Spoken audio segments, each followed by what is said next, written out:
Today we are going to discuss on Phong shading. बहुत ही आसान शब्दों में मैं इस शेडिंग को बताने की कोशिश करूंगा। हम जानते हैं फॉन्ग शेडिंग क्या है। Is an interpolation technique for surface shading in 3D computer graphics.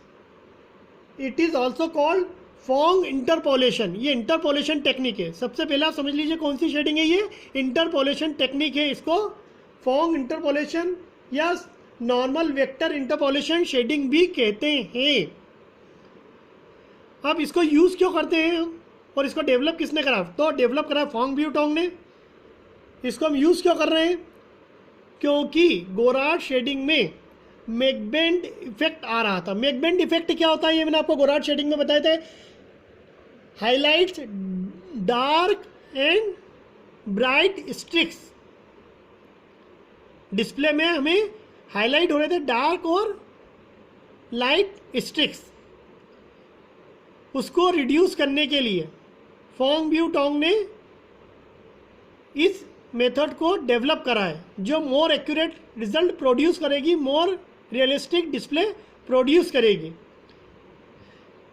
अगर गोरार्ड शेडिंग और फॉन्ग शेडिंग दोनों में अगर मैं कंपेयर करता हूं तो पहला पॉइंट तो दोनों में सेम है कि हम दोनों में ही डिटरमाइन करते हैं एवरेज यूनिट नॉर्मल वेक्टर को हर पॉलीगॉन वर्टेक्स के ऊपर। बस डिफरेंस यहां पर आता है सेकंड पॉइंट में। गोरार्ड शेडिंग में हमने पहले इल्यूमिनेशन मॉडल अप्लाई करा था। फॉन्ग शेडिंग में पहले हम लीनियर इंटरपोलेशन स्कीम को अप्लाई करेंगे वर्टेक्स नॉर्मल के ऊपर। वर्टेक्स नॉर्मल के ऊपर लीनियर इंटरपोलेशन स्कीम अप्लाई करेंगे। उसके बाद इल्यूमिनेशन मॉडल अप्लाई करेंगे। ये मेन डिफरेंस है। बाद में इल्यूमिनेशन मॉडल अप्लाई होता है और पहले इंटरपोलेशन स्कीम अप्लाई होती है वर्टेक्स नॉर्मल के ऊपर। यही डिफरेंस है। फॉन्ग शेडिंग में वर्टेक्स नॉर्मल के ऊपर इंटरपोलेशन स्कीम अप्लाई करते हैं। उसके बाद इल्यूमिनेशन मॉडल को अप्लाई कर each scale line to calculate projected pixel intensity of the surface point.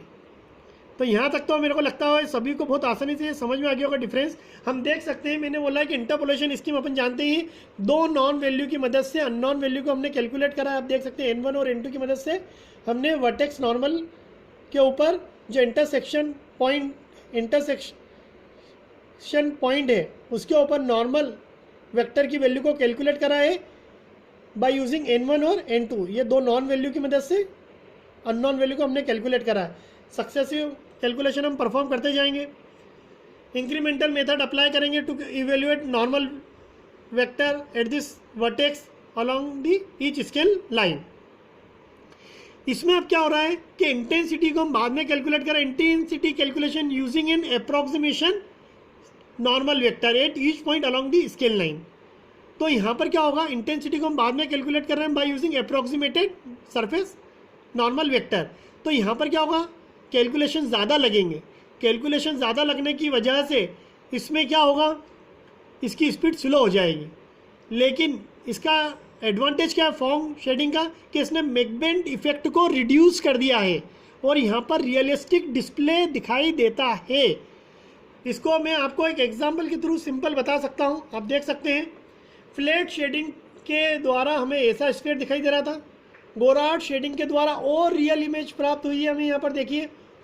और फॉन्ग शेडिंग में तो बिल्कुल ही आप देख सकते हैं कि रियलिस्टिक डिस्प्ले प्रोड्यूस करा है। जहाँ पर लाइट पड़ रही है वो क्लियर दिखाई दे रही है। हम जानते हैं फॉन्ग शेडिंग स्पेकुलर रिफ्लेक्शन का यूज़ करता है। हमने देखा था इल्यूमिनेशन मॉडल में फॉन्ग स्पेकुलर रिफ्लेक्शन, तो पर्टिकुलर हाईलाइट्स कर रहा है उस स्पॉट के ऊपर। Thank you. मैंने आज का लेक्चर बहुत ही आसानी से आपको समझाने की कोशिश करी है।